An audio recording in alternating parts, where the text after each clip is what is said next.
tuned in to The Andrew Lawton Show.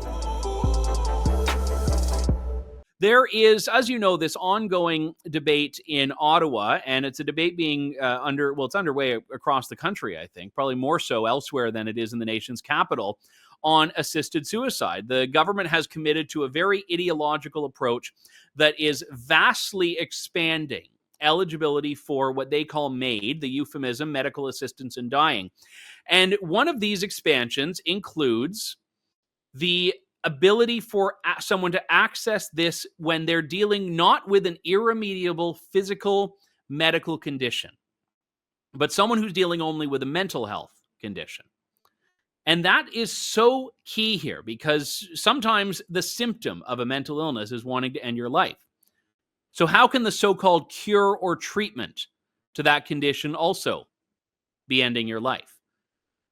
And this is near and dear to my heart. I have shared this on the show before. For some of you, you may not have heard it. I am a suicide survivor. When I was younger in 2010, I had been going through for several years a mental health struggle, mainly depression, and I very nearly succeeded in ending my own life. And it was my greatest failure.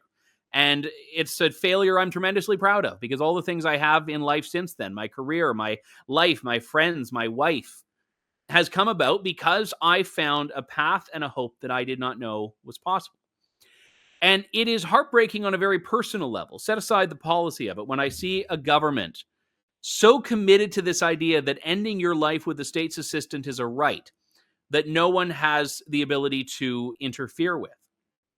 Because I know it's a regime that if it were in place in 2010, I would have been very motivated to avail myself of.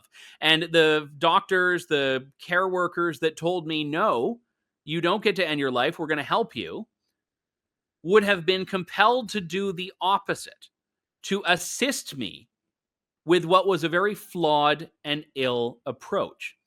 Now, this is a lengthy wind-up to a private member's bill that's been introduced by Conservative MP Ed Fast. It was introduced in May, but it's actually this week getting a hearing, which I'm very grateful for. It's called Bill C-314. There was a press conference about it just a couple of blocks from where I am earlier this week. Alex Schadenberg is the executive director of the Euthanasia Prevention Coalition and joins me now. Alex, it's good to talk to you. What does this private member's bill do? Well, actually, the private members bill is very clear. It would just reverse what was already passed by Bill C-7 in March of 2021.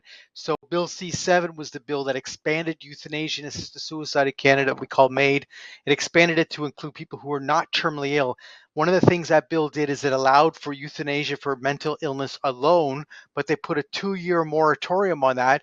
And you might remember last December when the government was getting a lot of heat over the issue of people with disabilities who were dying by MAiD because of homelessness and poverty and an inability to get medical treatment, etc. And these stories were coming at them one at a time consistently, that they decided to delay the MAiD for mental illness until March of 2024. So Ed Fast's bill would actually end that prospect and say that it is not part of the law to allow MAiD for mental illness alone.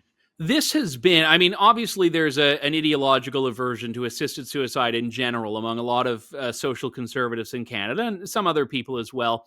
The mental illness criterion has galvanized a lot of people that do not identify as pro-life, don't identify as social conservative. We're talking about disability activists, mental health activists, a lot of medical providers that are at the very minimum concerned, at another level completely outraged by this. But even so, the government has been unflinching. It's like they've said, well, we'll consult, we'll talk about it, but they really haven't shown any signs of walking this back, have they? No, they haven't. And in fact, the Canadian Association of the suicide prevention organizations, they're against MAiD for mental illness. In our own press conference, we had 2 young women give very similar stories to your story, talking about the times they went through when they were, one was hospitalized for over a month and had constant relapses into deep depression. And her story was, well, if you had offered it to me then, I would have taken it because I wanted death. Another one attempted suicide unsuccessfully, thankfully, 7 times, and said, if you had offered me medical aid in dying, I would have taken it in a second, because I thought death was my only option. I felt like I was caught into this deep, dark place and I couldn't get out any other way. And yet, of course, now they are both much better. But the point of it is that Ed Fast's bill I really like, because as much as I'm opposed to euthanasia and assisted suicide in general, he has just carved out this part of the legislation, saying no to that, because clearly Canadians oppose that. A recent poll done by Angus Reid showed that 82% of Canadians thought that this should not happen until we improve mental health supports, but only 28% of Canadians actually supported the concept of euthanasia for mental illness alone. Yeah, and actually, you raise an important point there. And I know you're not, you don't work for Ed Fast. You're an advocate on the issue, but That's right. Ed has done something very important here, because when C7 came up, the problem was this was really an issue that was being debated within a broader context of changes, and that was sort of the excuse to just pass it. Whereas if you deal with it in isolation, someone who believes that this exception, for mental illness should be taken out or left in, like, you actually have to defend that issue alone. You have to defend that That's right. slice of it alone. And it's very difficult for private members' bill to get a hearing. This one actually is, by virtue of where it is in the queue. Right, yeah. So it's having its second hour debate actually today. The fact is that you might remember the history of it is that Bill C7, when it came out, originally did not allow Mm-hmm. MAiD for mental illness. And then what happened is certain group of senators got together saying that they would not support the changes to the legislation if it didn't include that. So Mm-hmm. what happened? It went back to Parliament, and Parliament then passed it. But I see a lot of them never even debated it. They didn't even think that this is what they were doing. They didn't understand. What I'm also concerned about is this issue of democracy. Now, why am I saying this? There's a lot of members of parliament who are saying, I agree with Ed Fast, but I have to vote with my Liberal Party. Well, this is a private member's bill. It's got nothing to do with Liberal policy. It's got nothing to do with a budget or anything like that. It has to do with a private member's business. So therefore, there should be clearly a free vote. But the Liberals and the NDP, they have been, how would you say, they've been whipping the vote on this issue. And that, to me, is ridiculous if you consider the fact of where Canadians are at and how Canadians simply oppose this. Let me ask you about the other issue of this that we see in Canada, which is increasingly stories of MAiD being offered to people who are not dealing with mental illness or physical Yeah, illness, people that are dealing with housing insecurity, people that are dealing right. with poverty. And I was talking earlier on about rising cost of living problems, about grocery store prices. These are Exactly right. contributing to these broader social ills that we know are at least in a handful of cases, more than I would say we can call isolated, converting to people being recommended or seeking out assisted dying. Now, the reason I bring that up is because the law, as I understand it and as I read it, does not allow that. This is practitioners of this going above and beyond what the regulations and the law says. And I'm concerned that we already have this attitude in parts of the medical community that doesn't really care about legal restrictions, it seems. And I'm wondering what your take Yeah. on that is. Well, first of all, there is a small group of doctors who do a lot of euthanasia, medical aid in dying. There are some that do a little bit of it, but there's a small group that do a very many of them, and you see that in some of the articles. But what happened is that they actually technically allow this, and the reason is that they Bill C7, when it got rid of the type of a terminal illness requirement, it led to the fact that essentially what you need now is to have an irremediable medical condition, because they say you have to be suffering. But as you know, Andrew, if you tell me you're suffering, I can't tell you you're not suffering. So Yeah. there's nothing objective about it. You can't gauge that. So the Well, yeah, only men really like thing suffer from like the cold or the flu in a way that like some would argue is irremediable. Yeah. Yeah.